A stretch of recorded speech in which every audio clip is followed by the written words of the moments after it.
Hello guys, সবাই কেমন আছো? আশা করি সবাই ভালো আছো। আমি আজকে পিঠা বানাচ্ছি।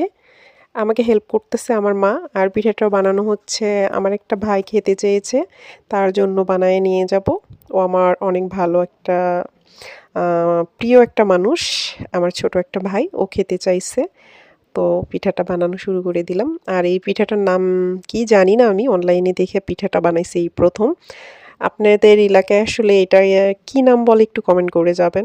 অনেক টেস্টও অনেক সুন্দর হইছে এবং এটা বানাইছি এটার খামির করা হইছে নারিকেল ব্লেন্ডার কইরা আটার সঙ্গে মিক্স করছি কইরা খামিরটা বানানো হইছে।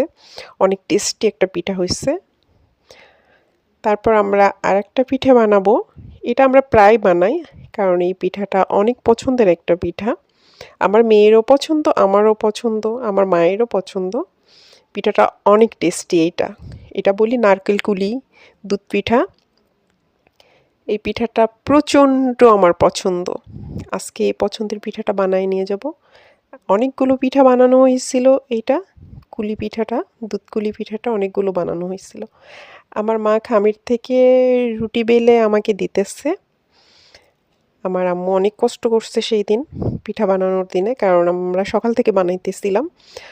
দুপুর পার হয়ে গেছিল। আমি অনেক কষ্ট করে বানাইছিলাম। কয়েক ঘন্টা বসে থেকে পিঠাটা বানানো হইছে। আমাদের বাসায় কেউ নাই। আমার মেয়ে আছে, আমার মা, আমি। তো আমরাই ৩ জন মিলে পিঠাটা বানানো হইছে। আর অনেকগুলো যেহেতু বানাইছি এজন্য সময়টা বেশি লাগছে, একটু কষ্ট লাগছে।